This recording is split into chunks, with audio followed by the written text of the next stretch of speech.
Hey, what's up, everybody? Welcome back. This is Take It to the Hizzy, number 123, Octagon Talk. I'm your host, Justin Bruni. I got Nick Davis with me. How we doing, Nick? Doing pretty good. Just glad to be talking to UFC, so it's fun to fight and watch this. Awesome. Good stuff. And we got our special guest here, Donnie Knox. Jump in here, Donnie. How we doing, sir? Hey, I'm doing good, man. How you guys doing tonight? Good. Doing well. Donnie is with Maryland Gaming. He's joining us tonight to talk some fights. How's the streaming life going, sir? The streaming life's been going pretty well. We just reached 118 followers and a little over 20 subscribers on the channel. So, we're making some big strides, doing some big moves here. And, I'm just super excited to be on the podcast now, being able to talk about that platform, being able to talk with you guys about the fights coming up tonight. Yeah. Pleasure to have you, man. Pleasure to have you. I dropped your link here in the chat so people can know where to find you on Twitch there. You guys go check him out. Donnie at Maryland Gaming. I know the V's are in there, but that's how we pronounce it apparently. So let the people know what you're playing on there. So the games that I normally play, you see a lot of Call of Duty, especially because that's the most popular right now. But I do play a lot of fighting games like Mortal Kombat, Naruto, and I like to keep my options open. So, I'm really open to playing anything, and I'm open to, talking to the community and sharing from people, what they like to play and moving forward from there. Right on. All right, cool. Well, let's get to it. Let's clock in, as we say over here at the Hizzy. We're going to jump into some recent UFC news before we jump into the full UFC 260 preview.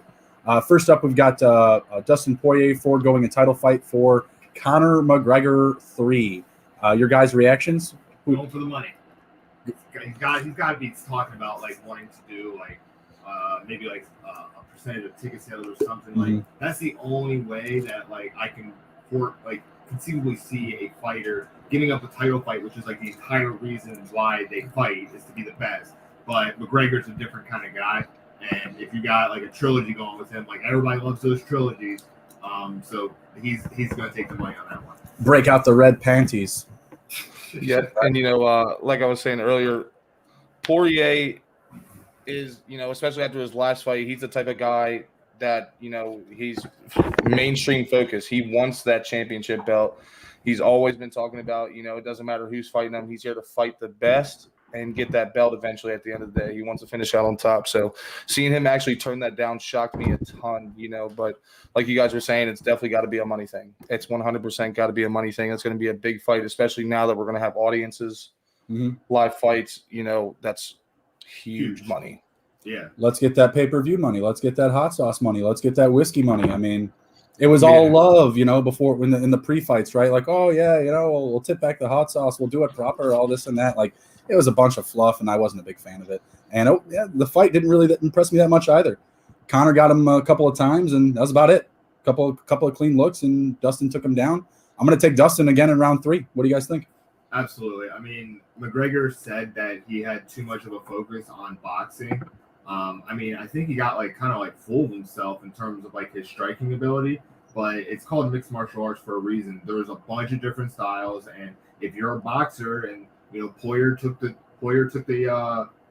better route, the better attack against McGregor by taking him down to the ground. I mean, if you saw him, I saw him kicking stuff in his hotel room, being oh, that's the one, I got it, and I'm I there's more to MMA than that. So I got Poirier winning too. McGregor needs to redeem himself against him in this trilogy. Other than that, he might be falling down the rankings. I mean, we saw how Dominic Cruz got banished to the prelims after losing to so what this is McGregor's redemption fight basically for the rest of his career. And I agree 100%. This definitely is a redemption fight, and I think that's the reason why I'm going to take McGregor in this fight. And I'm going to say that it's going to come down to a decision. And the reason is, I think Conor in his second fight with Poirier, he was just not respecting the power. And I'm not talking just from the punching power, but from, the leg kick power. The leg kick ultimately destroyed him, and that was the reason why he lost that fight, is because he wasn't checking those kicks like he was supposed to. I think he also wasn't expecting Poirier to have such a wide variety in striking. I think he was just waiting for all fists to the face instead of him checking out his fights, checking out the body shots, checking out the kicks, And then at one point you see Poirier, he takes those punches, that heavy left hand that Conor McGregor supposedly has, and you could see him feeling it out. He's like, okay, that wasn't that bad. I'm about to close the distance on him, amp up the striking a little more, and if he can keep up with it, he's like, I can afford to take those shots from him now. I can afford to take those shots because they're not as strong as what they used to be. So I think Conor McGregor, like you're saying, he's going to have a big chip on his shoulder going into this trilogy fight. And I think that's what's going to end up ultimately motivating him to see the fight in a full aspect now, knowing that he can be defeated by someone else other than Khabib in this weight class. I honestly,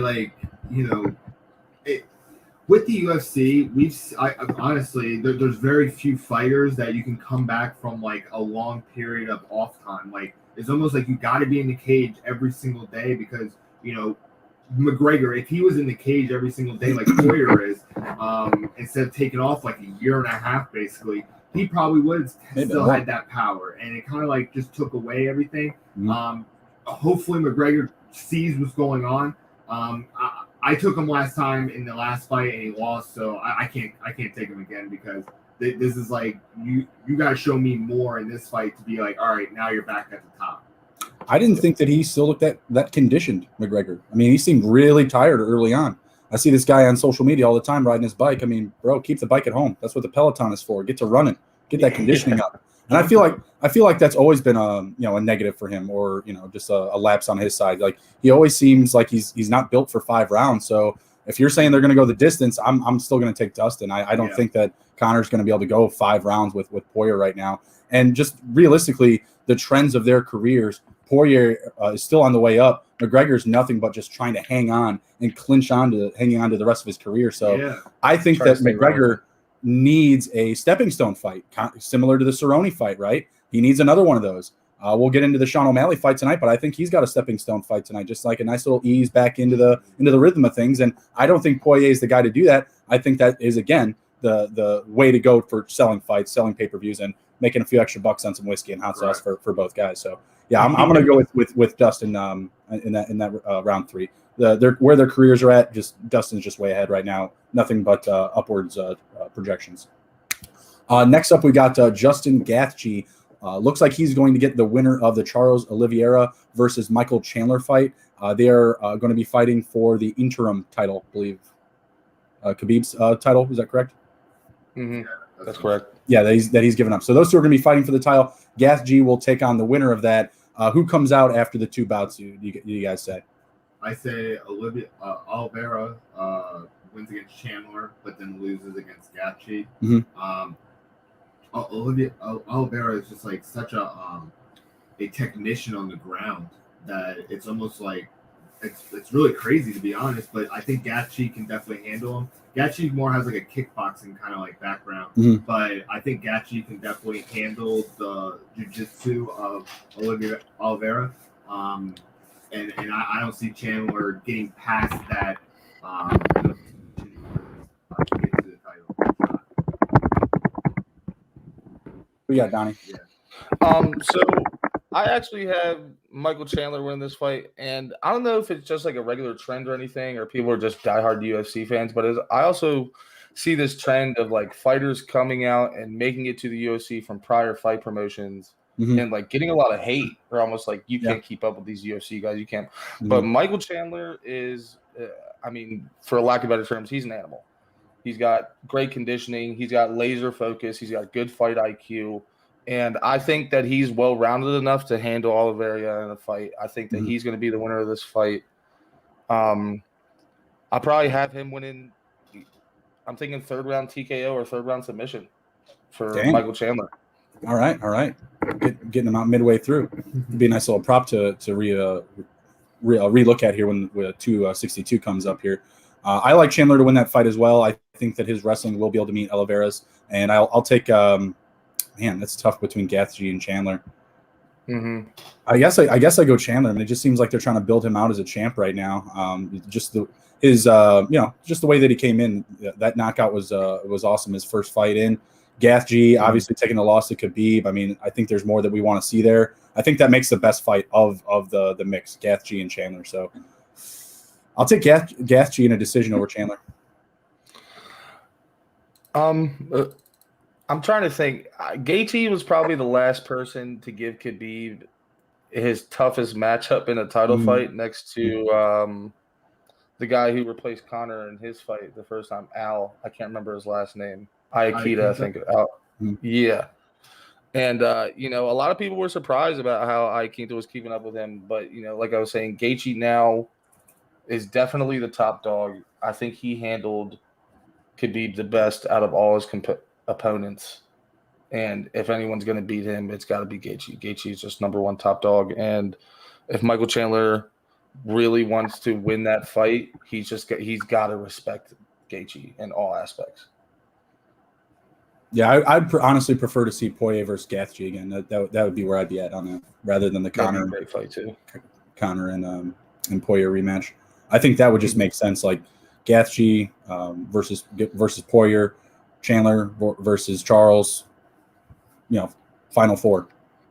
Just let them work for it. Keep it simple. So we'll see what we get out of it. I think Gaethje will come out with the belt when it's all said and done. Next up, we got some Ben Askren news. Yeah, it's gonna the fight's gonna happen before we air our next show, so we got to touch on it, right? So Jake Paul, Ben Askren going head to head in an exhibition boxing match. Are you guys buying the pay-per-view, and who you got? No. Okay. I'm not buying it because you can definitely be able to find this on YouTube, like literally 60 seconds after the fight. Jake Paul won't allow that. The Paul team will not allow that. I saw Nate Robinson get knocked out like literally 5 seconds after it happened. Like it doesn't even matter. But this fight, like Jake Paul, he has like great workout videos and he is trying to be like an actual fighter. But if Ben Askren loses to Jake Paul, he literally loses every card to like speak about MMA ever again. Like it's true. You cannot. Like, I have nothing against Ben Askren, but you're like the gatekeeper right now for Jake Paul, and Dana's literally going to make sure you disappear if you die. So I'm going to take Ben Askren just because, like, there's so much on his shoulders. He doesn't even realize. Like, he's just like, oh, yeah, I'll just take him. But, like, you don't even, like, think about the fallout of, like, if you do lose, like, if you do get caught. But I think that his skill is a lot better than Jake Paul. But Jake Paul is just like such an unknown. I just hate the guy. So I'm thinking that. And I agree with Nick. I will not be buying this pay-per-view. Absolutely not. I will not be spending my money. I will not give Jake Paul any of my hard-earned money whatsoever. But like Nick was saying, it's such a big thing on social media, especially that fight is gonna be free somewhere. You're gonna find it somewhere. You got so many people who are, especially YouTubers, who are big, heavy riders of Jake. They're gonna have some kind of fight up. It's gonna be there. But like Nick was saying, Askren has a ton on their shoulder. Like we were talking about a little bit earlier. Daniel Cormier and Ariel Helwani, they do a UFC podcast every Monday, and they were talking about the fight. And Daniel Cormier said, Ben Askren, if you lose this, you're representing all of us. Yeah. You were going to make us look so terrible. And like you were saying, Dana White absolutely hates Ben Askren. He'll do anything to find. He's like, oh, great. We'll kill two birds with one stone. I hate Jake Paul, and I hate Ben Askren. It's a win-win for me. Who do you think Jake Paul gets if he beats Ben Askren? He's going to get Dylan Danis. You know who I think?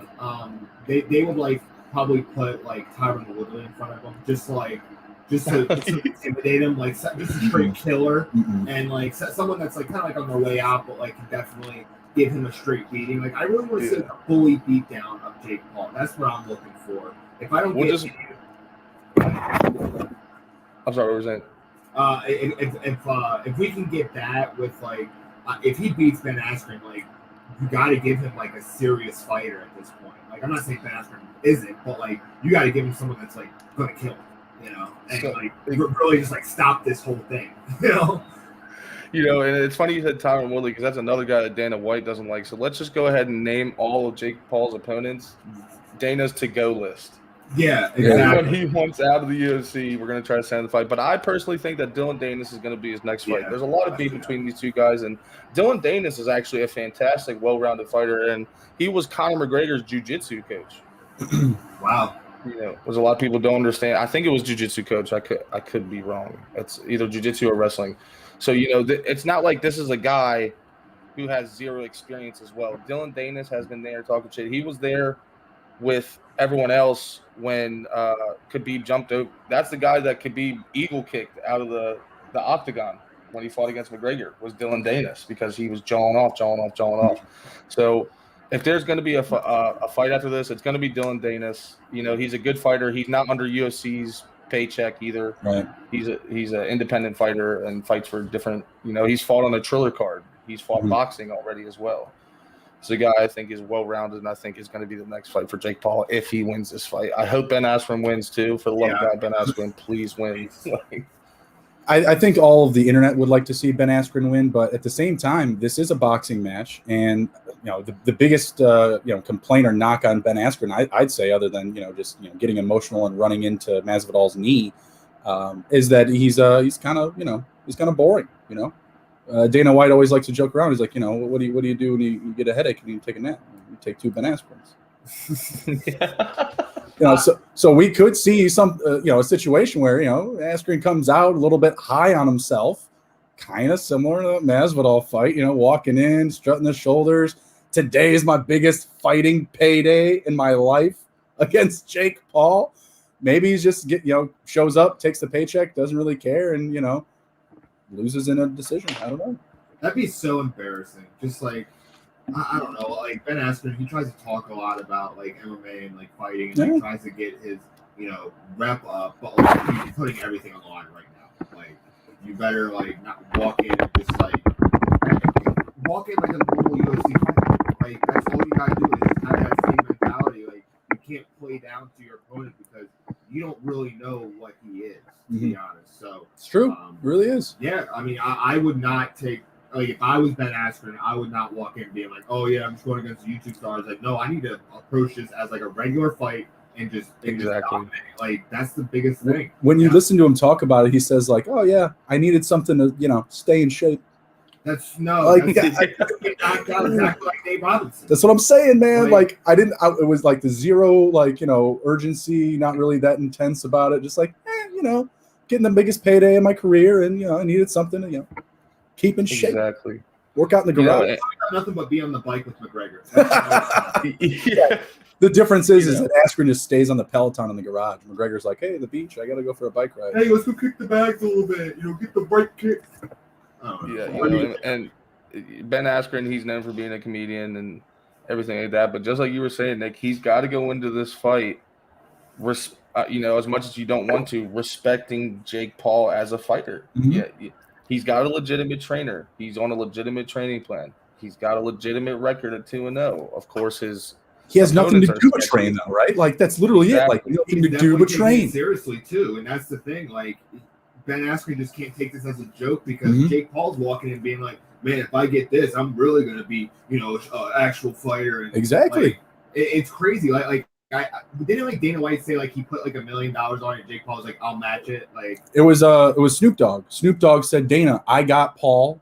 Back up your boy Askren, $1 million. Let's go. Yeah. I have no idea if he accepted the bet. Yeah, but I wouldn't. Jake Paul doesn't need this. He's doing it because he wants to. And Ben Askren is just like, keep in shape. When you say he wants to, he wants a fighting career. He wants to be a boxer. Ben Askren's just showing up to cash the check. So just don't be surprised if Paul brings it to this guy. Do I expect him to knock him out? No, because Ben Askren has a real chin in comparison to Nate Robinson. Like, Ben Askren does get hit in the face for a living. I expect him to go the distance, but if he doesn't care, you may just not win it. You may not win a decision if you're just laxing. What? This we're watching the prelims, and basically, I don't even know who was the bald guy. Basically, he just had his hand on the ground and kind of was bent over, and then the ref just lets him get his ass beat, and I'm just like, what is going on here? It's a kind ref. Sean O'Malley would love that ref. Yeah, get his basically get his bearings. Like Dominic Cruz was called way too quick, I feel like, but like this guy was getting beat, looked up at the ref, was like, "Are you gonna call it? All right, I'm gonna keep fighting." Like that's literally what I saw. Sorry. No, it's all good. It's all good. Let's jump back into it. We'll wrap up the recent news. Miesha Tate, she's coming back to the UFC, looking for Amanda Nunes Tate round 2. I think we'll all have Nunes, but what do you guys think? Can Tate go the distance? Can she last 5 rounds? Man. I love Tate, I really do, but Nunes is a legitimate whole thing. Legend. Yeah, like you're like Tate's like the above average fighter, and Amanda Nunes is just like on another cloud. I just Tate's coming back in probably to cash that check and get out of the game for a second. But going against Amanda Nunes, crap, you get that title shot, so take it seriously. But I'm still gonna take Nunes. What do you think, Donnie? Yeah, I agree with Nick. I love Miesha Tate, and I think the last fight she won was against Holly Holm, correct? I believe that was her last win. It was her getting that title fight, and then she lost the belt again. Yeah, and she had to go 5 rounds and win by a last round submission. As much as I love Miesha Tate, and she's a very well known fighter. Let me put it this way: I don't want to put a prediction on the fight yet because she does have another fight to fight in July. I think she's fighting Marion Renault.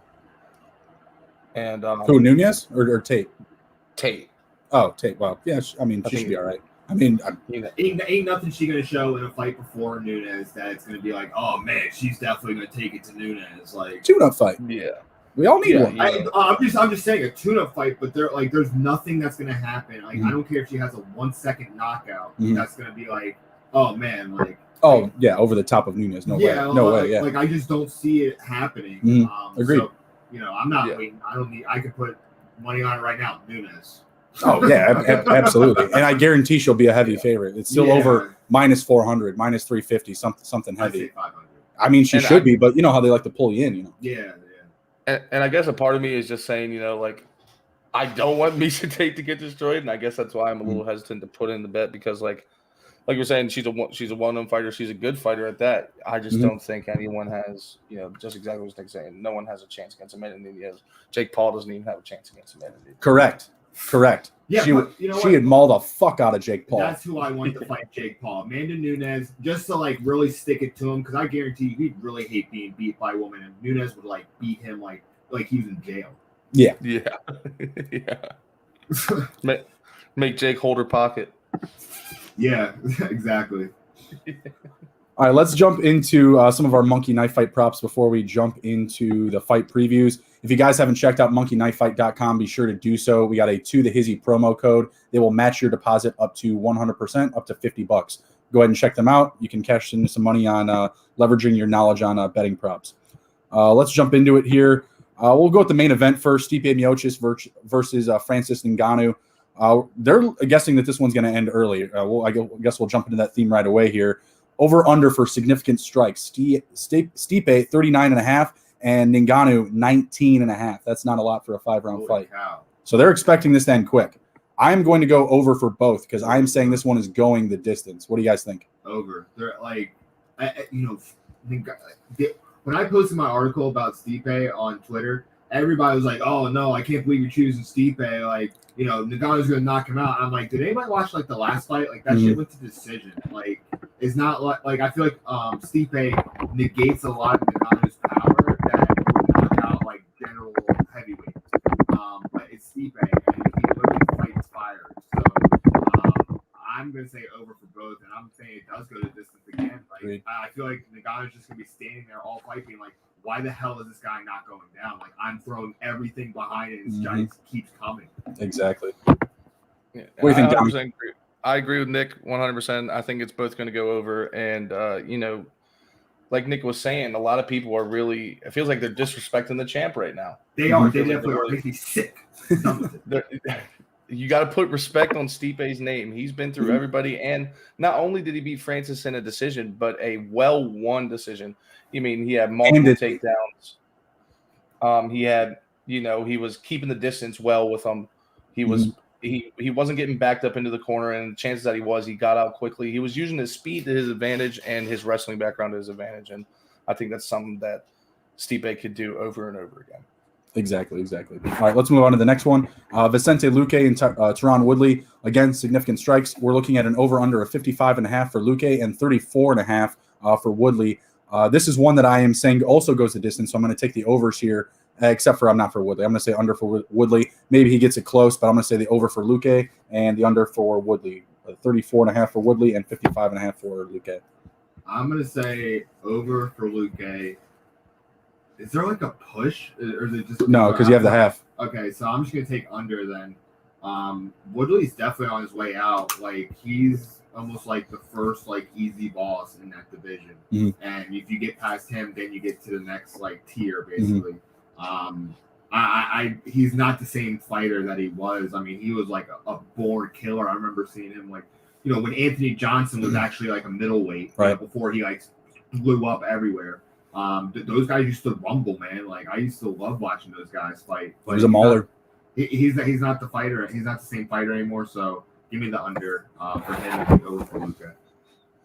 Yeah, but I agree with you guys 100%. Over for Luque, under for Tyron. Like Nick was saying, Tyron's definitely on his way out. Even Dana White and everyone has been saying, if he doesn't win this fight, this is possibly his last fight with the UFC. Yeah, I think it should be. I at this point, like if you're not going to beat this dude, like, and really hang on to your career, like there's got to be somewhere else for you, deregulation or whatever, relegation. You don't want to be the leader of the lowest echelon of your division, and right now Woodley's that, but there's no one that he can beat even like above him. So yeah, and the climb back up would be terrible. And it's kind of somewhere, thinking, his decline is kind of similar to Anderson's decline minus the freak accident. You know what I mean? Right. Everyone has respect for Anderson. Everyone has respect for Tyron Woodley. He was the champ at one point. Both guys were champs at one point. But, you hit that age, and George St. Pierre actually covered it the best in another podcast with Ariel Helwani. It doesn't matter how good you were. There's always going to be another fighter that's going to step in and be the big dog, be younger, stronger, faster, and just a better fighter. And you have to really ask yourself can you keep up? The biggest thing is that the younger guys have less damage. Like you've literally been fighting against the top fighters that are literally killers. And the guy like Dan Henderson, I remember walking into when he was fighting Belfort when he was doing the TRT. Henderson hadn't been ever like knocked out, and he just dropped him with a head kick, and I was like, that's the end of Henderson. Like you can't take that 2x4 to the head anymore. And that's when like those fighters, when they start getting to that age, so some fighters like St. Pierre, I feel like he could come back and like take some damage, but I remember when he fought Johnny Hendricks and he was like, dude, I can't even talk right now, like I'm so discombobulated. Like that was the quote, and he literally like messed up. And he knew, like he kind of left after that for a little bit because he was like, man, I really got to like reset here. But once you get to a certain age, like the damage is actually more. It's like your armor's down and stuff. So Woodley's at that age, and this will probably be his last go around. Agreed. And we'll get into it more here as we get into the fight preview here. But next up, I got Sean O'Malley versus Thomas Almeida. O'Malley, significant strikes at 36.5. Almeida's at 24.5. I'm going to go under for Almeida. And, man, it's tough because I think O'Malley can make quick work of this guy. I'm going to say over for O'Malley. If O'Malley doesn't finish him early, this one will go the distance. So I'll take the over for O'Malley of 36.5, 6 strikes, and under 24.5 for Almeida. Give me the under for both because I feel like O'Malley's just going to get to like, what's the number? For O'Malley, it's 36.5, and I agree with you. That could be tall if he makes quick work of him. He's going to get to 36 like that and just blast him, and then he's going to knock him out, and then everybody's going to be on the under. So give me the under for him and Almeida under because he ain't going to touch it on O'Malley. He's a slick stand-up guy. Oh, absolutely. I'm going to take the under for both of them as well because I do 100% believe that Sean O'Malley is going to make quick work of this fight. All right, cool. We're all on the same. Really isn't much to that. All right, let's knock out the last one here, and we'll jump into the previews. We got the short fight notice matchup here: Kama Worthy versus Jake Malarkey. They're not expecting much from Malarkey here. Only 20.5 SIG strikes. That's what he does. He's a striker. 38.5 for Kama Worthy, who's a heavy favorite here, but according to the books, the number's pretty slim. I'm going to go, pretty similar to the last fight. I'm going to say it does go the distance. Give me Kama Worthy over 38.5, and I guess I'll take the over for Malarkey too. I'll give him over the 20.5, just because the fight should go the distance. What say y'all? I'm gonna actually say under, because I feel like this is gonna be like a Rocky Sock'em Robots kind of fight. Like they're just gonna keep swinging at each other until one of them falls down. They both have pretty quick finishes. Like they both have finishes in the third round, but a lot of them are in the first and second. And that time passes really fast, especially when you're constantly checking distance, trying to feel it out, do parties and stuff. So I'm gonna say under for both, because it's gonna be a crazy slugfest. Agreed.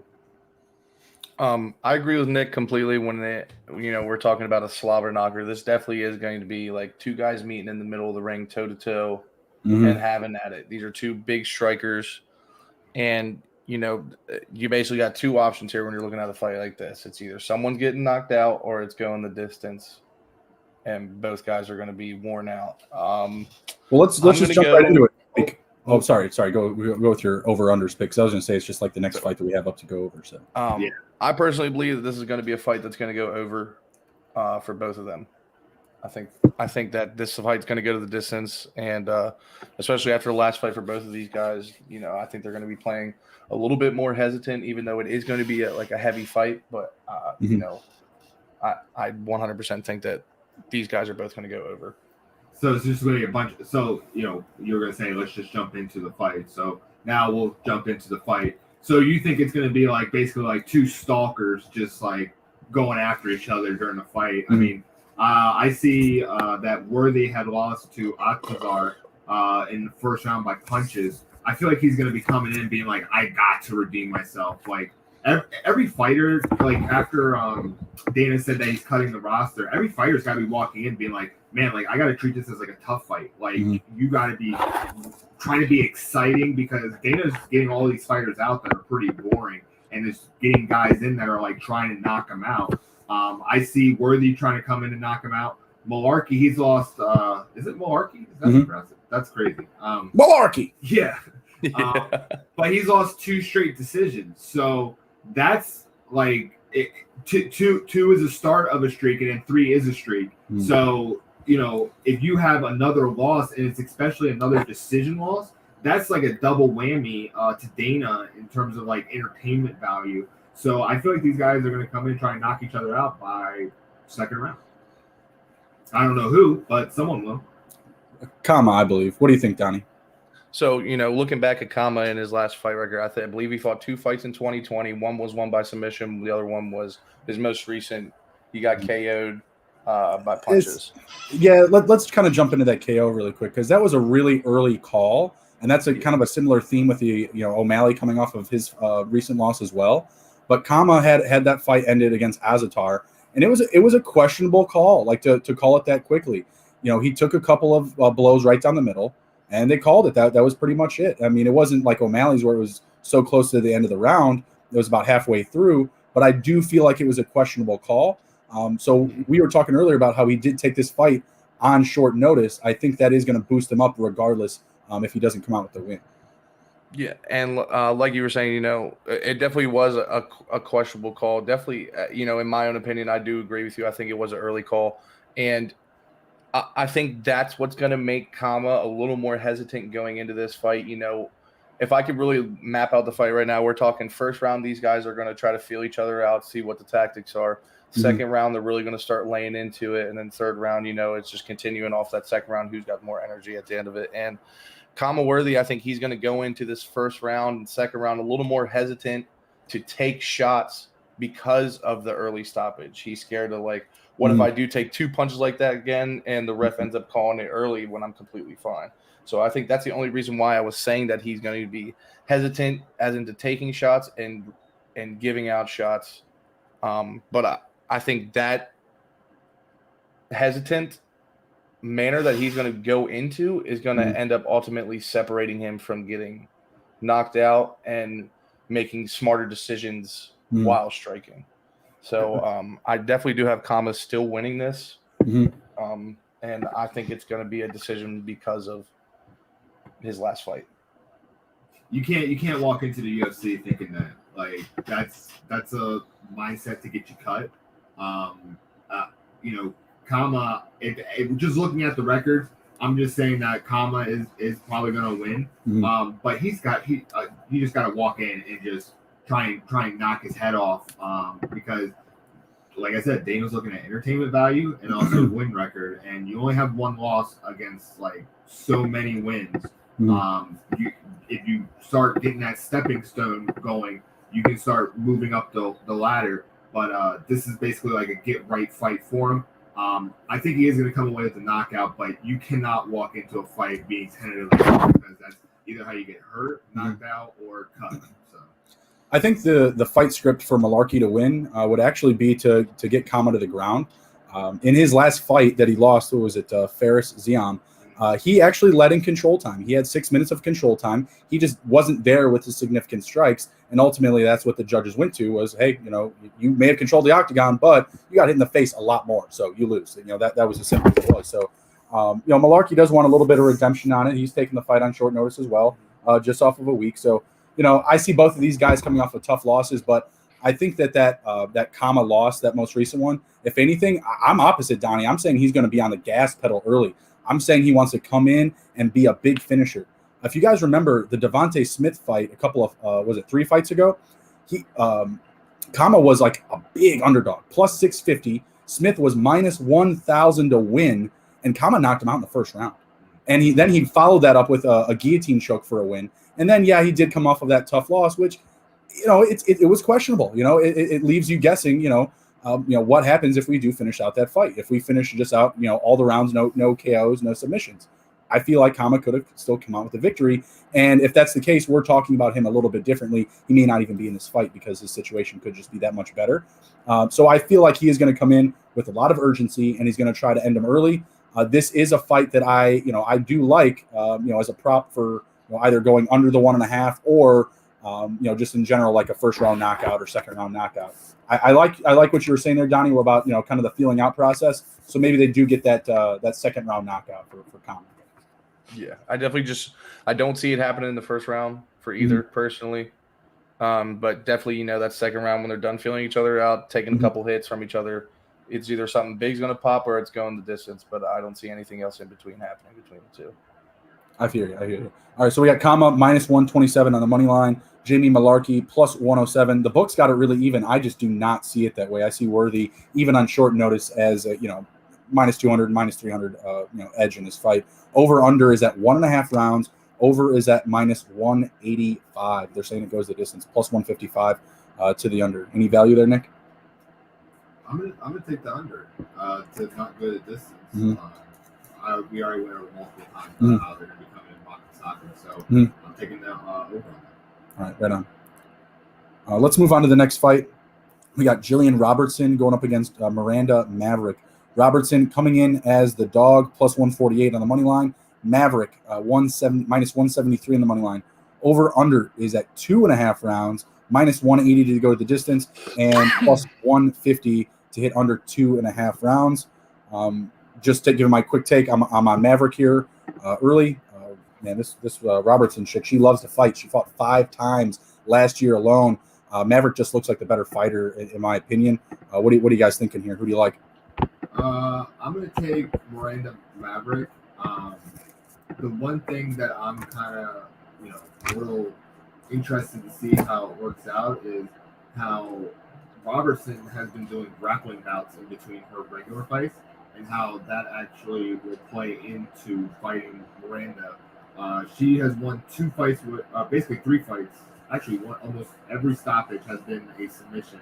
So, Maverick, she seems to be the better grappler because she's been winning a lot more that way. But Robertson's been doing it in her off time. So I feel like this match is going to go to the ground. I feel like it's going to almost be like, a grappling match that you see on like Submission Underground, because both these fighters are so they're trying to go for the submission. So I'm going to take Maverick to win. I'm going to say it's going to be a 3rd round submission. Okay. What do you think, Donnie? So I'm actually not going to go do a submission here. I do have myself taking Maverick winning, but if she gets any type of win, I honestly have a feeling that she's going to get a TKO win here. She's a very Okay. good fighter, well-rounded on her feet. Mhm. I think her last fight she got a knockout in the first round as well. Ended up getting a good victory out of that. Yeah. Like you were saying though, Gillian Robertson, she is a veteran fighter. You know, like we were saying, she took 4 or 5 fights in the last year or two A alone, lot. and she has the ability to take a punch for sure. So Mhm. I think it's going to be a good fight, but if there's going to be any crazy ending to this, it's going to be Maverick getting the TKO. Yeah, Maverick, her build is like, just look at her shoulders. This, like, Yeah. Robertson does not want to get in a grappling match with this chick. I mean, she's going to flip Absolutely her not. over her back. I mean, the size advantage alone, like, yeah, they're coming in at the same weight, but man, Maverick's like build and her frame. I just don't think that Robertson's going to have enough for her. This one again is just like, it just seems like the odds are just closer, just to lure in some bettors here. Minus 161 for Maverick, plus 141 for Robertson. Is this going to be another fight where I'm just like, I'm left, wanting more at the end of it? Like, are these ladies just going to make it, or is Robertson, especially, she's going to need to make this a very boring fight? Yeah, it's going to be a lot of like stalling, I feel, and I feel like like I said, how the submission kind of like focus. I feel like they're just going to be constantly working, and they have enough defense to actually keep fighting against it. So maybe we get a knockout, but I see them trying. I see Robertson trying to stall Maverick to basically not like get points or get control. Like I see a lot of like on the cage kind of wrestling basically. But yeah, I definitely see Robertson stalling to try and buy time or like get points taken away almost from Maverick. Right. Yeah, I agree completely. And I think that I even think that standing up and doing a Muay Thai clinch, I think Miranda Maverick is absolutely gonna smack her if they go into clinch. Oh, absolutely. Well, Maverick comes from a Muay Thai school. That's what she fights out of. Yeah, House of Muay Thai. Yeah. And I think if Gillian Robertson has any chance she she's gonna have to do it either standing and trying to keep a distance, which I think is going to be difficult, especially fighting someone like Miranda Maverick. I think she has a really good octagon presence, and she does like walking down her opponents enough to get her into that clinch, into the cage. She's not the type of person to clinch you up in the middle of the ring, but if she has to, she can. Gillian Robertson's going to have to take this to the ground if she wants to win this one. Yeah, take her into deep water, keep her on the ground. Yeah, keep the strikes down for sure. I just don't see that happening. And Robertson, she likes to take those blows. I mean, she's got a chin on her. I'll give her that, but not against Maverick, man. I mean, those big arms are going to be throwing strikes. I'm taking Maverick all day. I'll just take it to go the distance. But again, another fight that has really good upside for an early round knockout, I think, by Maverick. You guys got anything to wrap that one up? Nope. All right, cool. So next up, we got Thomas Almeida challenging Sean O'Malley. Almeida plus 270 on the money line. O'Malley, a big favorite, biggest favorite on the night, minus 330. Over under is at 1.5 rounds. Over 1.5 is paying minus 120, and under 1.5 is minus 110. So practically even money here is how the books have this one finishing. I think O'Malley can finish him early. I mean, this is one that I probably have the most confidence to finish with in the first round is O'Malley and Almeida. Donnie, you're the big O'Malley fan here. I'll let you take this one away. So, like you were saying, I am a big Sean O'Malley fan. Sugar Sean, great fighter, great fight IQ, extremely accurate when he strikes, well-rounded. Couple freak accidents threw him off of his ledge. Besides the last fight, I personally think we were talking about a little bit earlier. I don't think his last fight was a freak accident. I think it was a very well-placed leg kick, which ended up turning into him not knowing how to defend it, and he's on one foot again, and he was playing a little hesitant. But, if we look at a couple of the stats here, O'Malley, like we were saying, he lost his last fight due to an ankle issue. But Almeida, he's fought 3 fights in the last 4 years. And I believe he's lost all 3 of them. Correct. All L's. 0-3. Not great. Embarrassing. this is a tune-up fight 100% for Sean O'Malley, like you were trying to say earlier. And Almeida's getting cut after. Yeah, poor Thank you Almeida. for tuning up our next champion. Poor Almeida. You know, if you only fight 3 fights in 4 years, lose all 3, and then you're going to fight Sean O'Malley, it's an inevitable another loss. You're not going to sell This is anything. going to be second round TKO KO for Sean O'Malley, 100%. You're going second round? Yep. Yeah, I mean, I still think it can happen in the first. O'Malley is pissed. I mean, he is still banging that drum that he did not lose that fight to Vera. He did. He lost the fight, and that was a well-placed kick under his knee that brought him to the ground. Now, what happened after that, I don't agree with. I don't agree with because it was 2 really good fighters, and I think with about 15 seconds left in that round, you let O'Malley defend himself and just ride it out. We get a second round out of it. I do think it was an early stoppage, and I do think that we were as fans, something was taken away from us, right? Like, come on, give us a little bit more there, right?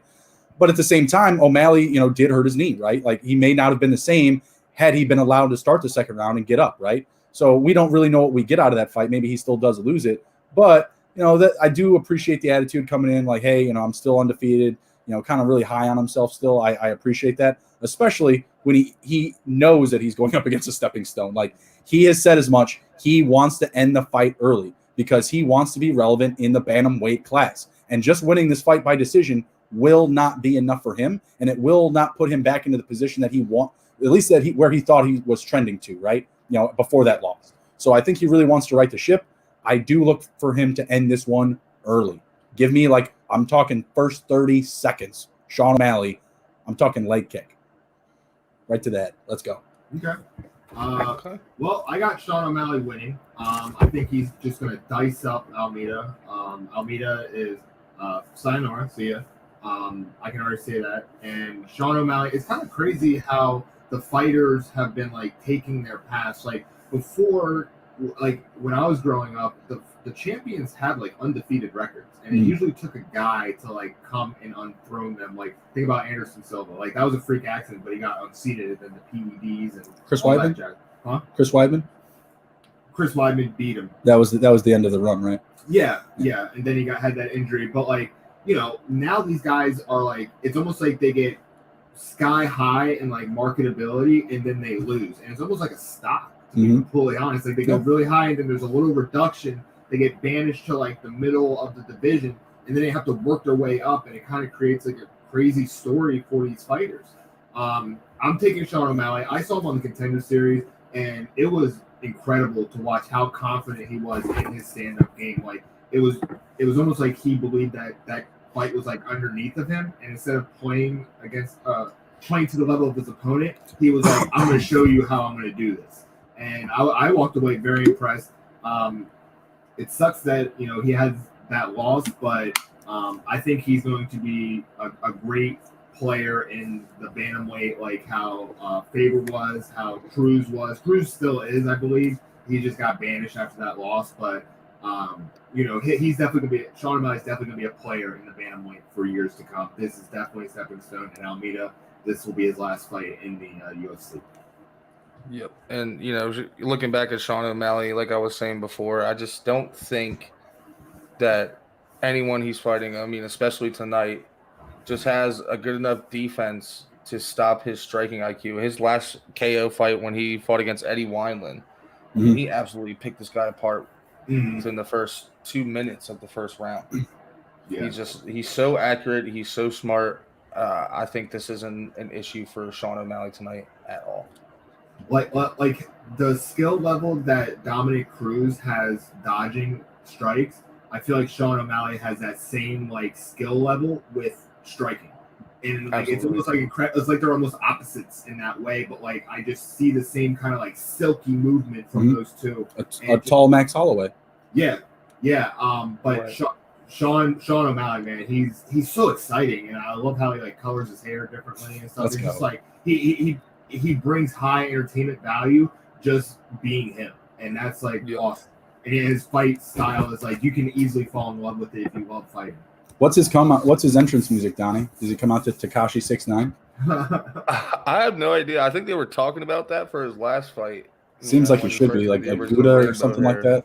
Right, coming out with something like that. Such a good I don't poem. know. That'd be good. That'd be a good thing to try to bet on. Who's music? Who's coming out to what? You know what I mean? Do you think Sean O'Malley's going to come out to some Biggie? They probably got that all written down. Someone's got that written down somewhere. Wouldn't be fun. Yeah. Someone would just look it up and find it and just ruin the whole fun of it. So, yeah. If there's a script for Almeida to win, I think he attacks those legs of O'Malley early on. I mean, if he wants a shot, get O'Malley to the ground, beat up those legs, and really just work his conditioning. You know, like see what he's got in him, because he has the ability to end some fights early. If Almeida wants to take him into some deep water, get him to the ground, keep him there. O'Malley's going to have the size advantage, I think, a couple inches on height. So I think Almeida's going to need to really, get in close, take him to the ground, make it a boring fight, and beat the hell out of those legs and hope for the best. He's got to be really quick about beating those legs. Like, it's not going to be like take a kick and then, test out the distance for like 5 minutes. Like, it was not going to work like that, especially against Sean O'Malley, who's trying to end this fight. So he's going to have to, like, super speed kick those legs and try and wear those legs down, because O'Malley's going to be coming for him. Yeah. I don't think he's going to have any success doing it, but if there's a way to beat O'Malley, make the man a handicap. Put him on his back and keep him there. You got to take his leg out, or both potentially. Yep. We've seen O'Malley finish the fight with one leg. So, all right, let's move on to the next one. We've got Tyron Woodley going up against Vicente Luque. Woodley coming in as the dog, plus 190 on the money line. Luque minus 225. Over under for this fight on the rounds is 2.5. Minus 165 paying to the over, plus 135 to the under. I don't think any of us are high on Woodley tonight. Donnie, you're taking Woodley to win? Yeah, I actually am taking Woodley to win tonight. All right, so you can go ahead. Me and Nick will counter with that. So we got Tyron Woodley. We got Tyron Woodley getting his first fight back since his last loss against Gilbert Burns. He's coming in at number 7. We got Luque coming in at number 10. So if Luque does win this, it's going to be a good jump for him in the power rankings, possibly even making it into the top 6 after this fight. Okay. When you look at Woodley's last 3 losses, he fought against all the heavy hitters in the class right now. We got Usman, Covington, and Gilbert Burns. All of his losses against the top tier guys, and all of them a horrible loss, in my opinion. I think he just got absolutely dominated in his last 3 fights completely. Agreed. And that's the reason why I'm taking Woodley for this fight. He knows it's his last dance. Everyone knows it's his last dance. He's got a message to put out there, and he's got something to prove. He's got to show, if I can keep up with these guys and get my reins back and come back after this big fight and win, he's right back in that top 5 scene again. He's already going into this fight at number 7, even maybe number 6. I just don't see him staying at number 7 after this fight. All right, I'm going to counter that, because he went against Usman, Burns, and Covington. Yes, they are the top tier, but after he lost to Usman, any fighter, you look at how far down the rankings their next fight is, and that's where Dana wants to see if they stop. So Woodley got a good freaking draw, getting Burns and then Covington after that, especially with how bad he lost. This is like Luque is going to take Woodley's spot in like the bosses of the division. Like, I just don't see Woodley like coming back, because he's taken so much damage. Like, he is an older fighter. He has been fighting the top tier guys for years. And when the last time he actually won, 2018 against Darren Till, there's no way in hell that he is going to win this fight. Woodley is not the same fighter. If this was Woodley, I don't know, 2018, yeah, I would say he's going to win, because he had those big fights and against those big fighters. He won against Robbie Lawler. He had a draw against Stephen Thompson. Came back with the decision win against him. Won against Maya in a decision. Maya's a submission artist. Then he choked out Till, and then after that he just started losing, because those new guys in the division started coming up. If he does win, yeah, I do see him getting another shot. But if he's losing to Usman, Burns, and Covington since 2019, he's falling down the rankings, and basically Dana's just seeing like where he's gonna end up and fall. This is like the last hurrah. Yeah, like he's if he wins this fight, the drop stops. But if he loses, he's out the door. All right, so I agree with everything that you just said, and I do believe that Luque will win this fight. I'm going to go a different direction with my take here because, like I said, Luque is going to win this fight. I have him winning it, and I'll get into some of those reasons in a minute. But, Donnie, let me ask you this. If Woodley wins this fight, who should he fight next? If you say that he goes back to the top 6 after he beats Vicente Luque, after losing to these big names, who should he fight next if he wins? I personally think a great fight would be for Tyron Woodley if he wins is Leon Edwards. I think, and let me say, a big jump. So, and I 100% believe that, but the reason I'm saying it's such a big fight is you're gonna have. I think it's gonna end up being Kamaru Usman and Jorge Masvidal fight, and the winner of that is gonna end up fighting Colby Covington for another fight, another shot. I don't think I mean Leon Edwards is definitely in the picture for another title shot, and a lot of people want him there, but I see Colby Covington getting that shot because right now he is the number 1 behind this title fight, and I think Gilbert Burns and either Stephen Thompson or Michael Kaseya to get him back on his feet would be another good fight. So that's how I see that weight class mapping out. I could see Thompson 3 because they're 1-1, right? Trilogy. Mm-hmm. I could see Thompson 3, but that's the best that you're going to get, in my opinion. And that, in my opinion, will be his retirement fight. I don't even if he wins against Luque and he goes another one. How much longer does he want to stick around just to continue to take fights because of his name? Don't get me wrong. Tyron Woodley's been one of the best wrestlers in his division for many, many years. But those days are done. Those days are gone. Yeah. Vicente Luque, this guy's trending up. Woodley's trending down. Luca's trying to climb up the division. Woodley, again, kind of like McGregor we were talking about earlier, he's just trying to hold on tight. He's just trying to cash a few more checks. Even if he wins tonight, I don't see him fighting another fight after the next one. And I feel like Thompson just like, trilogy fight, a good way to end it. Go out into the sunset with a nice little hurrah. Bring some nice nostalgia to it. Yeah, exactly. It would. And honestly, we could see that happen even if he does lose this fight, because if Thompson lose one, I bet they would set that up. The one thing I do want to say about the rankings in the middleweight, it's really sad because the only guys with 3 their last 3 fights have been losses are Tyron Woodley and Robbie Lawler. And Woodley's at 9 while Lawler's at 16. And they're just there just because they were such great fighters in the past. And it's like you can see how the new guard is coming into the middleweight division. Mm-hmm. So I understand what you're saying, Donnie, about Woodley, but the new age has come in the middleweight division for sure. And Dana was just seeing if he could still hang with them. Mm-hmm. He obviously can. Yeah, and to speak more on Luque, I mean, Luque is a very, very technical fighter. Mm-hmm. I mean, this guy can stand and box with the best of them. If Woodley wants to win this fight, he is going to need to make it a very, very boring fight. Get in close. Take Luque to the ground. A ton of grappling.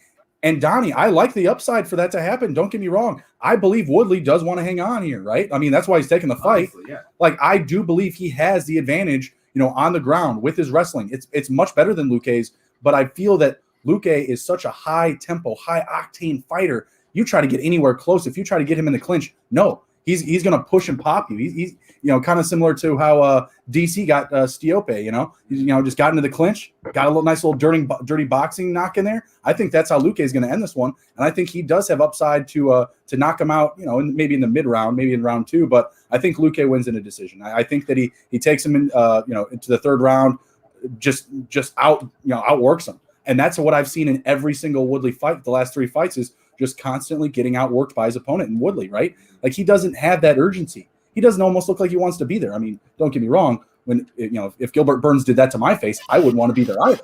Yeah. But at the same time, like, you got to show that urgency. Like, you have to show that want in the octagon. I haven't seen that from Woodley in a while since the Darren Till fight. Correct. So, yeah, I'm taking. Okay, let's go. Okay, and so it kind of leads me into my question that I was going to ask you guys. The welterweight scene is going to be changing big time, especially with these 2 cards coming up, especially with the title fight coming up with Usman and Woodley. So let's say it plays out, Luque wins, and let's say Usman wins and successfully defends his title. What is the next step for Luque? Who is he fighting in that top 5? I do think if he wins this fight, he's going to break the top 6. He's either going to take Michael Chisea's spot or probably even Stephen Thompson's spot to break that top 5. So who would be the next fight for him if he does win tonight? If Thompson doesn't fight Woodley and Woodley's out, I think that should be his next fight, or Burns if that's how it would be. But I think Chiesa, he's a born fighter. He's gonna get those W's, but he's really boring. He gets a lot of decisions. Leon. I feel like with him beating Woodley, I feel like he deserves like a little bit higher. And if Masvidal loses, he's going to be going down the rankings. So Thompson would be the next one if he doesn't fight Woodley. I feel like Thompson should be the next guy just because Thompson did beat him. I'm trying to pull up Thompson's. Get the new trilogy in the works. Like, stop closing these old ones that need to be closed. Do you have Thompson's resume up? Yeah, I can pull it up right now. And while you guys are looking that up real quick, I was kind of thinking to myself, I think another good fight for Tyron Woodley, if he either wins or loses, honestly, it would be Neil Magny. I think Neil Magny would be a good fight for him too, especially after I believe Neil Magny just came off of that DQ loss, correct? I'd like to see Luque get into just the leftovers of the top four essentially. The Covington, Burns, Edwards, Masvidal. Let it see how it all crumbles out because we're gonna have time, obviously, probably 8 months until we would even need him to fight again at the bare minimum. So I think we see how that shakes out. See who's left over. One of those, essentially the scraps who loses, and then put him up against one of those guys. Mm-hmm. I mean, why throw him up against a Maya or a Chiesa? I mean, those guys still on their way down. If you get Luque on another win, beating a name like Woodley, keep throwing him up the ranks. Yep, absolutely. All right, cool. Main event, heavyweight title fight. We got Stipe Miocic versus Francis Ngannou. Miocic plus 120 on the money line. Ngannou minus 140. The favorite, oddly enough, lost their last go around. Over under for the rounds 1.5. Over is paying minus 160. Under is paying plus 130. Nick, I'll let you kick this one away. I know that you got Stipe as your guy for this one. Yeah, so I wrote an article called Underdog of the Night, and I was not expecting to have Stipe Miocic be my underdog of the night, but I am sick and tired of Dana White and the matchmakers and the bookies. I'm done with it. Miocic is one of the best well-rounded fighters in the UFC, and he's one of the biggest. They are people are so mesmerized by knockout power that we are they're almost all forgetting this isn't boxing. There's other ways to win the fight. If this was a boxing match, okay, I could see Ngannou, definitely taking it to Miocic. But if Miocic gets hit, he can just take him down. And the thing is that Miocic beat Ngannou in a decision. So all that power is gone. He survived Ngannou for 5 rounds or 3 rounds, I think it was. But that was a 5-round fight. Oh, okay. Well, it was a 5-round fight? Yeah, it was a 5-round fight. So trade 5 rounds. Even better. That's 2 fights in 1. I'm just sick and tired of people not respecting Miocic's game.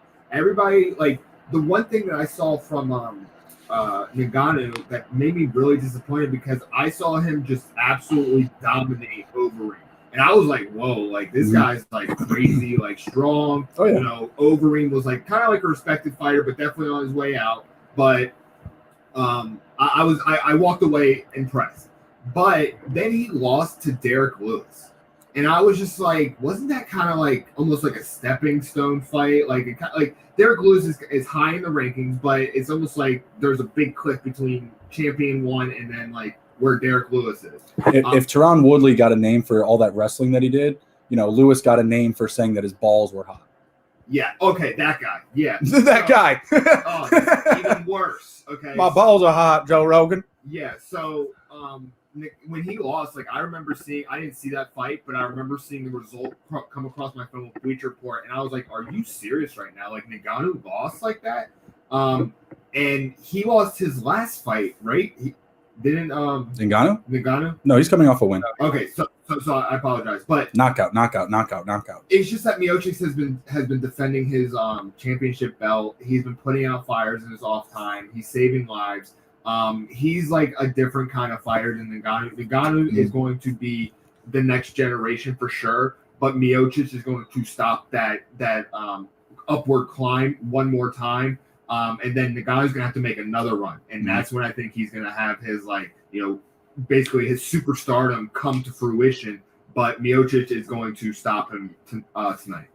What do you think, Donnie? Guys, I have been excited for this fight since the decision came out against Stipe Cormier 2. I've been begging for this fight to happen again. The rematch is needed to happen. Francis Ngannou coming off an impressive KO 4-win streak, all of them knockouts. Bang, He's a bang. big dude. But I want to say this, Nick, as well. I think you need to put a little bit more respect on my man Derek Lewis. I understand what you're saying. Him losing to him shouldn't have been acceptable. But we're also talking about, Derek Lewis is baller hot, but he's also tied, or if not, has broken the record for most knockouts in the UFC. I saw that. He's got power. I mean, but Ngannou just had 4 straight knockouts, and we're not picking. I don't think any of us are picking him to win this fight. The one thing I'll say about Derek Lewis is that with Ngannou's like superstardom that he was like destined for, Derek Lewis shouldn't have been able to hold his job, and that's all I'm going to say. Like Ngannou was that power greater than Derek Lewis. And you know what I'm saying? Like I'm not saying that Lewis is bad, but based on who he was fighting, it was kind of like a stepping stone, to me. And I agree. I agree with you in some ways, but also at the same time, I think Derek Lewis was that last person that he needed to beat in the heavyweight division in order to make it seem like 100% clear cut that Stipe is the only person that's going to give him issues. I think Derek Lewis is the only person other than Stipe to give Francis Ngannou issues. But besides from that, going back into the fight, we got Stipe, who's 20-3. He's the champ. Just came off a win against DC. A great fight as well. Francis Ngannou, 15-3, number 1 contender, like we were saying, came off his 4 wins and knockouts. But I agree with you 100%, Nick. I think Stipe is going to stop him. I think Stipe is going to win this fight decision again, 5 rounds. And the things that Stipe needs to do in order to win that and take it into that decision is he needs to maintain his distance like he did in the last fight. Don't get into his reach and give him the opportunity to get that one shot that he needs, because everyone knows that Francis Ngannou only needs one punch to knock someone out. Correct. I think he also needs to be patient on his shots, and when he's clinching up, he needs to be patient with him as well, because one of the big things that I see a lot of people disrespecting Francis on is his ability to wrestle and clinch up. But this is the same guy who clinched up with Alistair Overeem, who was like a clinch god at the time, and hit him with one of the meanest uppercuts I've ever seen in my entire life. So he needs to be patient if he does get into that, and then he just needs to wait for good opportunities to grapple, take his shots where he needs to take them, get them on the ground, and get your points. I think Stipe is 100% a better wrestler, and I think that if he does exactly what he did the last fight against Francis Ngannou, he's going to win. Francis, he just needs to catch him off guard, and maybe he should work the clinch a little more. Get Stipe into that clinch and see if you can land some of those smaller elbows, those smaller shots. You see, that's where Stipe ran into his issue with DC when he lost against DC and lost his title fight against him. Like you were talking about, the dirty boxing, getting in there and sneaking in a shot that he probably didn't see. Or, in Francis' case, he can see it. And he slipped him off the clinch. So DC got him into the clinch, and then just right as he pulled his arm out, just pop, got him right in the chin. It's beautiful. Absolutely clean. So, like I'm saying, I'll take Stipe with the decision for this fight. 100%. The one thing that I would have loved to have seen was for Ngannou to if you're talking about Derek Lewis is supposed to be like that last guy that was supposed to be the clear-cut superstar in this heavyweight, he needed a rematch before he faced Stipe again. And Stipe had faced Cormier twice after losing to him and won both times. And that showed more to me than losing to Derek Lewis and then fighting Curtis Blades, Cain Velasquez, who was a champion, but on the lower level now, on his way out, Junior Dos Santos on his way out, and Rosenstruck, who, he was supposed to be a good fighter as well, but, Ngannou's just on a different level with his power. If he was to fight Stipe, I needed another fight with Derek Lewis to make that clear cut, because I feel like Stipe is just on another level right now. I want to jump in here. I do think Ngannou deserves this rematch after these 4, first round KOs, because he's going against other maulers, right? And tonight's fight is the perfect representation. People might say it's 2 big men, biggest, baddest rematch, whatever. This is power versus style. Yes. You're looking at a guy in Miocic who is actually coming in smaller than he was the last time these two fought, when the last time Miocic won, right? So I'm still taking Miocic to win. I do think that Ngannou is going to be a better fighter. I think he's going to be better than their previous matchup. I don't think he's going to look as tired in round 3 and round 4. I mean, round 4 is really where Miocic won that fight. If you go back and you watch that fight, round 5, it's just two dudes hugging each other. They are dead ass tired. I think Stipe again takes him into deep water. And again, it's going to be more, style versus power. As long as, like you said, Donnie, he does keep that distance, I think he's going to take it all day long. Ngannou does need that one punch. These fighters, Rosenstruck, Dos Santos, Velasquez, Pilates, power versus power. Every one of these, his opponents were just coming right to him. They also wanted the opportunity to knock Ngannou out like that. They wanted to maul with him. They wanted to, put paws on each other, right? The only difference is that Ngannou's been able to tap each one of them, right? And it's not even just those 4 fights. Before those 2 losses, 1, 2, 3, 4 straight wins, 5 straight wins from punches. I mean, this is what he does. This is how he wins. He does not win fights by decision. If Ngannou does not stop him early, if he doesn't put him to the ground early for a KO, he will not win. So if this fight makes it beyond round 3, Ngannou's dead in the water. I think I understand not coming towards Francis towards him so that he can catch him. But if Stipe can get Francis onto the ground, I feel like Stipe's ground game is way higher than Francis's ground game, because Francis just focuses on power. And how Justin was saying, take him into deep water. Hell yeah! If the first opportunity I see that where I'm not going to get caught by one of his uppercuts and I can take him down to the ground, I'd probably take it, because I feel that Stipe has that ability better than Francis. So that would be my way for Stipe to take it to decision, because you're right. If he goes past round 3, he's gone. And if you just look at the DC fights for Stipe, I mean, yeah, he did lose that first go around with him. DC had a great move, slipping off of the clinch and just popping him in the face, got him to the ground. He learned from that. DC is one of the best fighters of our time. I mean, yeah, he may not look it in the ring. It's funny, man. It's funny. But he can handle himself. Yep. He can. He uses his arms. He uses his reach. He uses all of his tools. And that's the type of fights that Miocic was getting ready for. Yep. Was power also combined with style, also combined with wrestling. Yep. Ngannou is not ready for that. We haven't seen Ngannou go past the first round since he fought Derek Lewis, since he fought Stipe Miocic. And in those fights, he lost. So if he does not end it in the first round, it's just done. I don't see him winning this fight in a decision. If he does, I call collusion. I call BS. I say the refs want round 3. I think they want the trilogy. Humbly speaking. I feel Miocic is way too smart to give him that first round knockout. Like, why would you give him that opportunity? Like, screw it. I would just test it out, get a couple jabs in, and try, maybe fake a couple takedowns. But why give him that satisfaction in that first round? Because he's going to be burning so much energy trying to knock him out in that first round, because he knows if he gets that second, third round, each round that power drops exponentially. So absolutely. I see that happen, and it's visibly clear that if you look back at that round 4, Ngannou just could not keep his legs up. Correct. Just doesn't have the conditioning for it. So a couple of questions for you guys, I guess. Looking at the heavyweight scene overall. Like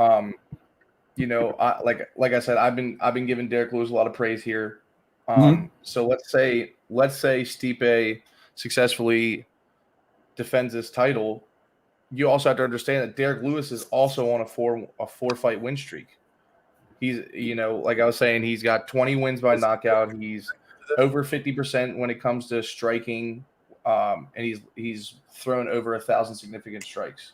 You know what I mean? I think the next fight for him is going to have to be a Francis Derek Lewis 2 after that loss. It's either that or Derek Lewis gets a title shot, because he's on the same path practically as Francis Ngannou. Both guys had 4 win streaks.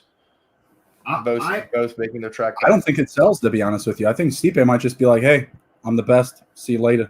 I'm gonna wait for the next. The biggest prize. Someone that wants my name." I have nothing against Derek Lewis. Nothing against him at all. But Ngannou had that marketability, as Dana White craves so freaking much. If Francis Ngannou loses, it's gonna be Derek Lewis and Miocic. and Miocic probably is going to peace out because he's like, dude, like that. I don't think it sells. Yeah, he's not like he's not the up and coming superstar that like is supposed to take over the world. Like he's like, I feel like Derek Lewis would be like that 1 or 2 time heavyweight champion that just loses his next fight or the fight after. Like there's plenty of the heavyweight fighters. Ngannou, based on the superstardom, he was supposed to take it over for 10 years, and Stipe stopping it at every freaking turn. This will be one more time that he stops him. I agree, and I think he does dip out after. Go ahead, sorry. I'm sorry. And you know, and that's kind of the only issue that I have with my, you know, the heavyweight class in general. It just kind of feels like that top 5, top 7 has been really stale. It just feels like it's been the same people over and over again. And, you know, like, so when we're talking about up and comers, you know, really the only big up and comers are Francis, Rosenstruck, and maybe Alexander Volkov. Those are like your only 3 up and comer big guys who are making a huge impact in the heavyweight as new guys. Other than that, like I was saying, it's kind of hard to make a big money fight in heavyweight just because of how stale that scene is right now. It's pretty much set in stone almost. And like the guys and like Curtis Blades, I see him being like just outside that top echelon you just mentioned. And I feel like he's almost who's similar to that? Who had Ryan Bader. He had a shit ton of like title fights and he just could not get past that champion. I feel like Blades will be very similar to that, just not being able to get past like that, you know, second and third guy.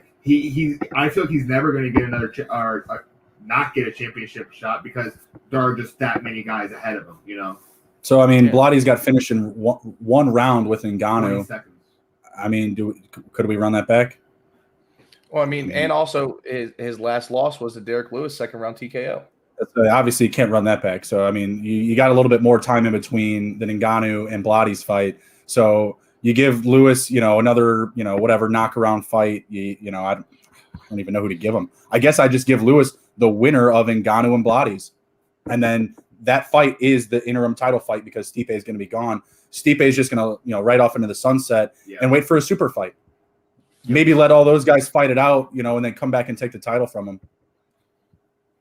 Yep, he's gonna stay in shape though. He's gonna stay in shape. You know, putting out fires and saving lives in Ohio. So, he's one of those guys that he could leave for a time period and come back. And I feel like he'll still be just as good as when he left. I just don't think he needs to beat Derek Lewis to prove anything. I really don't. I think that Ngannou is still better than Derek Lewis. I mean, obviously he did lose to them. He went to decision, but the way that Ngannou has been coming up this class and just like I said, even before those 2 losses. Yeah, Miocic, I mean, he's one of the best fighters of the division for some time now, other than DC, right? Yeah. So, I mean, beyond those 2, there's not much left over, you know? So Ngannou is going to be around for a while. He's going to have success, and I think he'll hold the title for a while.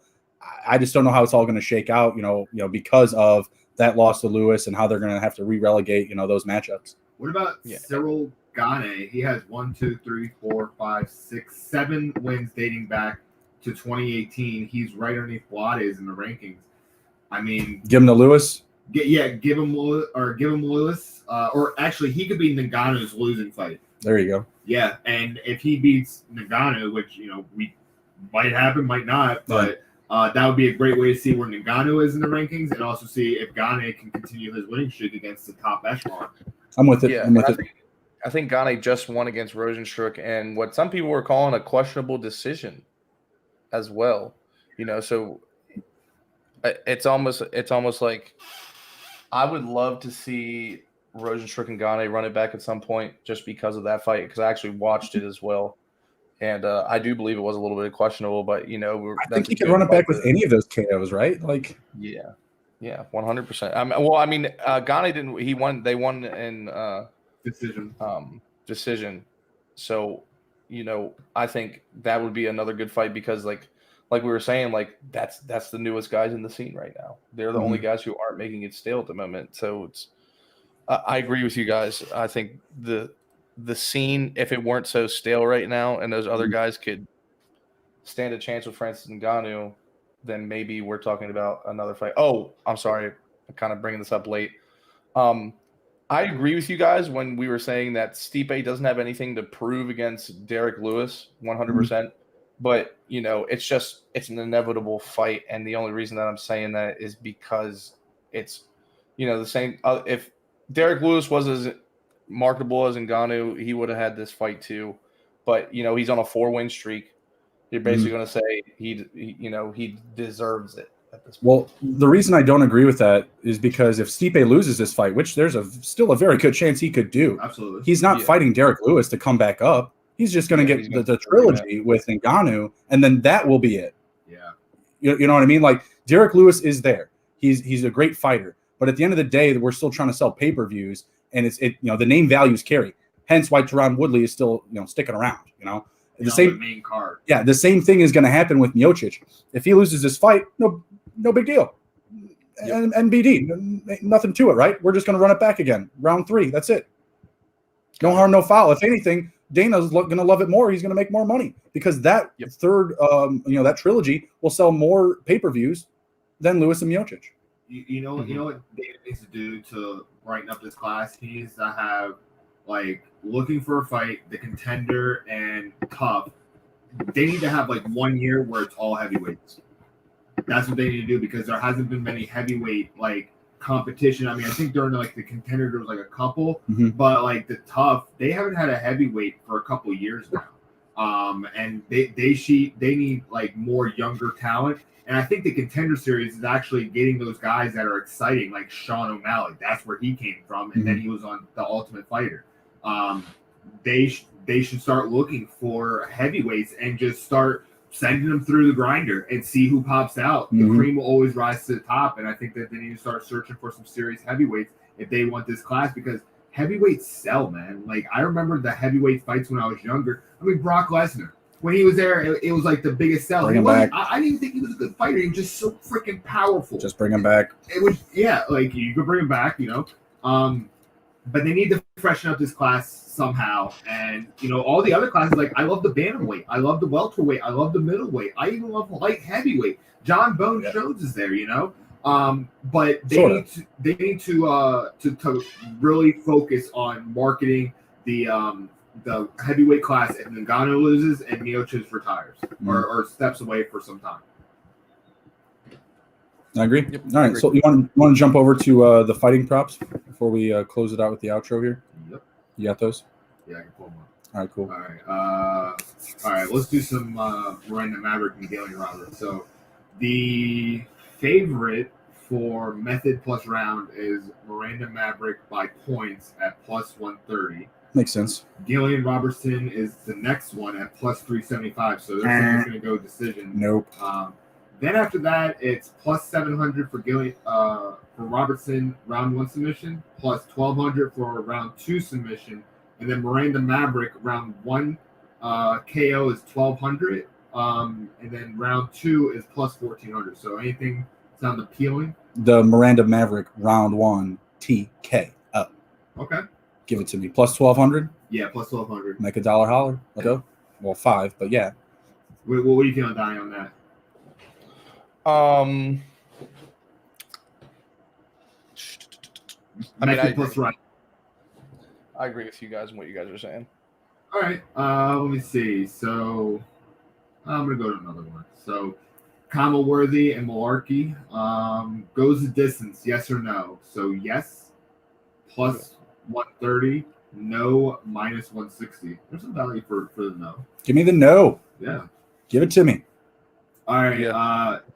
What was your method plus round on this, Donnie, for the Worthy Malarkey fight? I honestly didn't really get to look into the betting side of this too much. Just give me your method round so I can tell you what you would make. Who wins and how and when do they do it? Yeah. I think Kama Worthy. I think Kama Worthy in this fight's going to go to the distance, and I'm going to go with decision for Kama Worthy. Second favorite, plus 325. The books are with you. Yeah, they're feeling it. What's the second round KO? For Worthy? Yes. Ooh, that's down the list. Second round plus KO. 900, I think. Yeah, plus 900. It's better than Maverick in the first round. What about a draw at plus 6,600? I'm going to say no. $5 holler. I'm going to say no. Sorry, Malarkey. No, that would be some effing malarkey, that's for sure. All right, here we go. malarkey. Here we go. We got Luke and Woodley. So goes the distance, yes or no, Donnie? Yeah, 100% going the distance. And honestly, I'm gonna stick to my guns and stick with Tyron Woodley. I think it's gonna be a good Fair enough. fight, and So- I think it's gonna go. So going the distance, minus 130, and Woodley by points, plus 375. That'd be a good little parlay. I'm hating it. Why do they got it like that? Come on, Woodley ain't gonna. Woodley can finish the fight on his conditioning, but he's gonna get knocked out. What do you got? Luke by points? Luque by points is probably The the favorite. odds, but I just like him to finish Woodley. Give me a round 2 finish. Round 2 finish. Here we go. Plus 900. Give it to you. Take it to the Hizzy. Let me see. Okay, O'Malley, Almeida. Fight starts round 2. Yes, minus 200. No, plus 160. Ooh, I'll take yeah. That's a good one. I like that. That's some good money. I would take Fighter, that as well. Fighter wins inside the distance. Sean O'Malley minus 150. So they're saying it's not going to go to distance. Yep. Goes to decision is plus 180, and then if Almeida wins inside the distance, it's plus 525. The books are just directing us to a Sean O'Malley second round knockout. First round knockout favorite. Well, I thought you said the minus 200 was the round 2 Minus 200 to start yes. the second round. Yes. And isn't that more than the first round knockout value?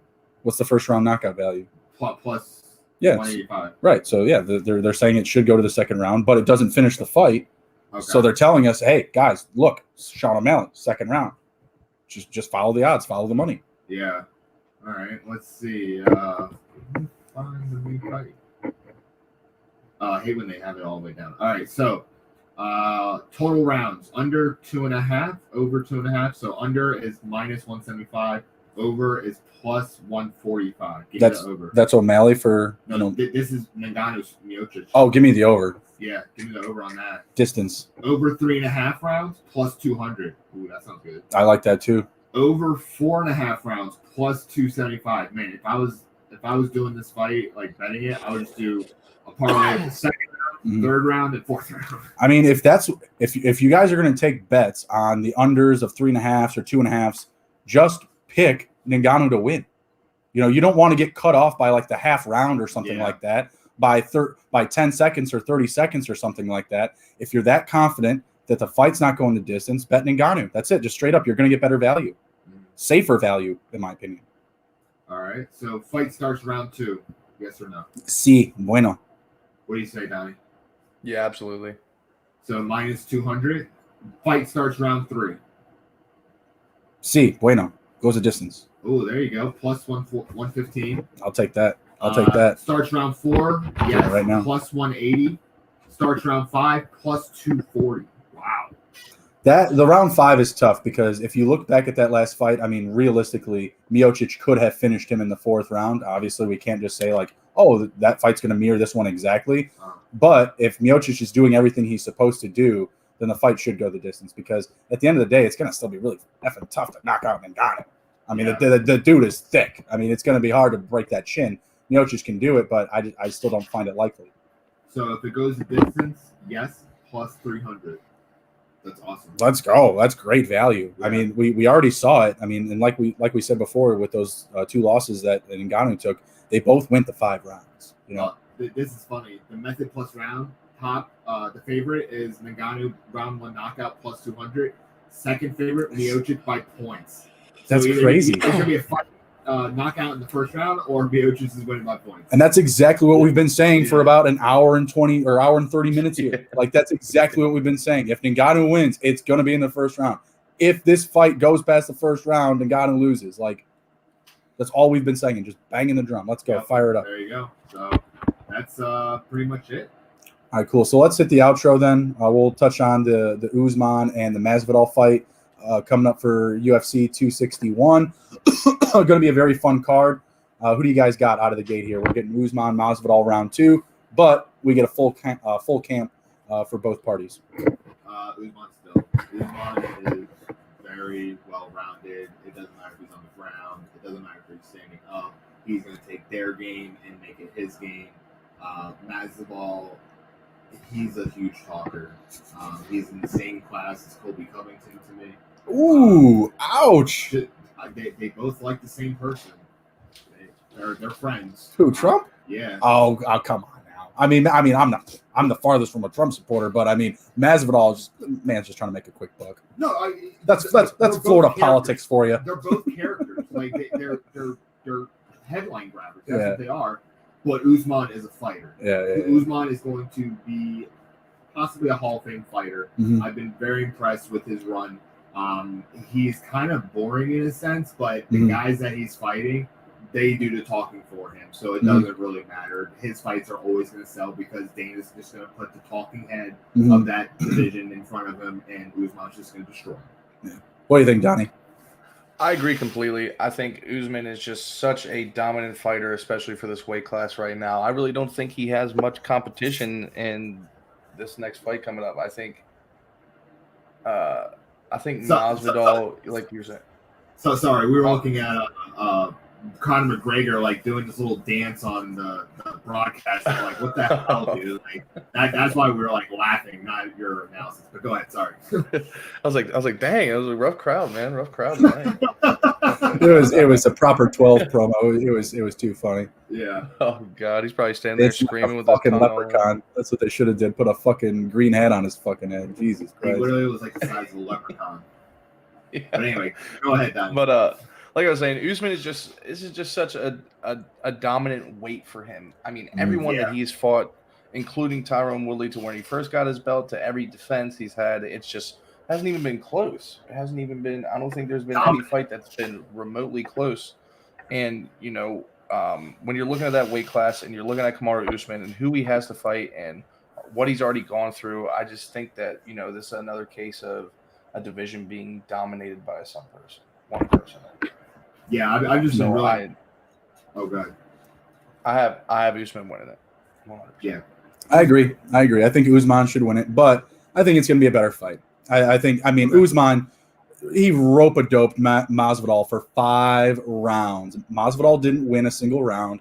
Obviously, it was on short notice, but I mean, I love Masvidal. I mean, there's a lot to be desired about this guy. Going to the Colby Covington comparisons, they're just talking heads. That's what I really meant. But when you brought that up, the comparison, like, oh, they like Trump or whatever, like I remember Masvidal doing pretty much like speaking as like a promo speaker for the Republican campaign, and he pretty much went in front of a crowd of people. I swear to God, he could have had a folded up piece of pizza in his hand, leaning on the counter, being like, "Listen, if the Democrats want all of us Latinos to vote for them, they better pony up. We got to start asking like what they're going to do for us. You know what I'm saying?" He was kind of doing more of just like a guest speaker kind of thing, but whatever. It's all good. I mean, there's a lot to be desired. He's going to sell the fight. It's going to be awesome. I think it's going to be a lot more enjoyable to watch. But there's nothing that Masvidal has done that can say like, oh yeah, he can go over the top of Usman. His resume just isn't there in comparison. A knee to Ben Askren's face isn't anything comparable to what Usman's been able to do. Correct. And he is at the top of his game right now. If Masvidal can beat him, it's going to be fun. They're going to go for obviously a trilogy. So I would push for that. I would be rooting for that. I'm not betting or anything like that. I would probably be rooting for Masvidal to win, just so I could see this fight happen again, because I do think it's going to be a much better matchup, and we're going to see more of that style on style fighting rather than just Usman beating the shit out of him for 5 rounds. We're definitely going to see a trilogy of these two, but Masvidal's going to lose all 3. That's just pointless. That's just pointless. We'll just let Masvidal fight Diaz if that's the case. It's not that like they're going to keep giving Masvidal chance after chance after chance. It's that Masvidal's going to keep working his way back up to Usman. It's going to be Colby will come back before he would. I would say.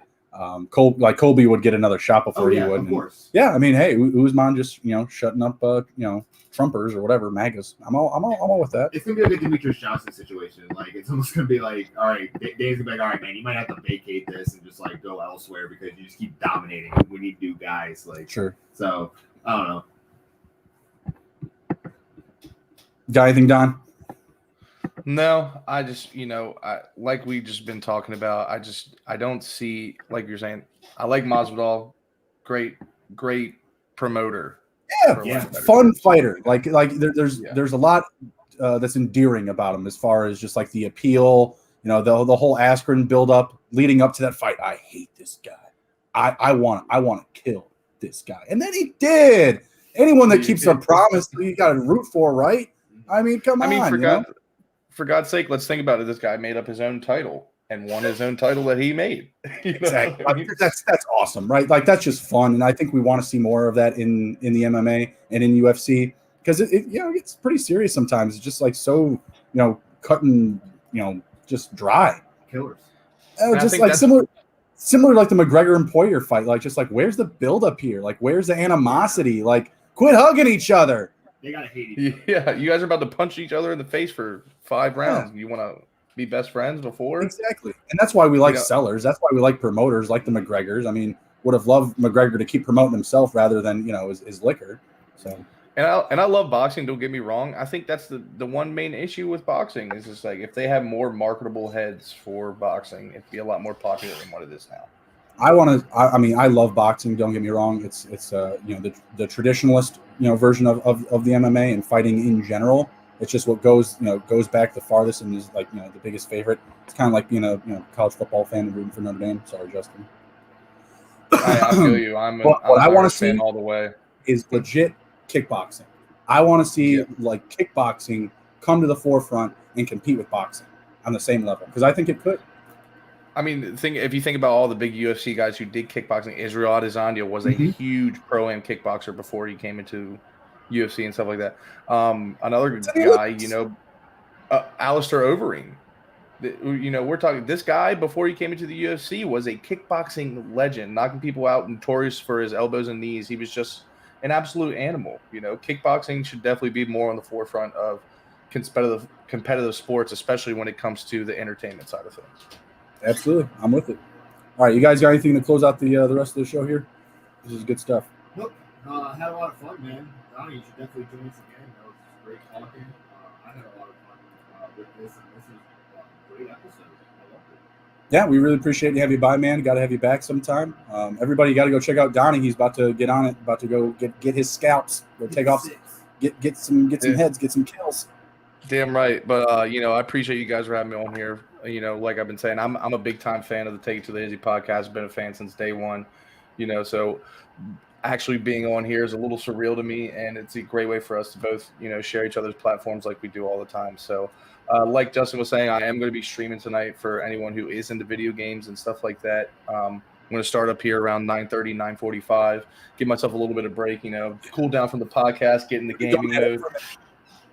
Yeah, what do you say? So we've been going at it for a minute. Give yourself that breather. Like, give myself a drink, get ready to go. And then, but like I was saying, guys, thank you so much. And I would definitely love to join for more UFC podcasts and possibly even football podcasts in the future. So thank you guys. We'll definitely bring it back, man. We'll definitely bring it back. So this was awesome. This was Take It to the Hizzy, number 123, 123, Octagon Talk. We'll see you guys next time. Take care. Be well.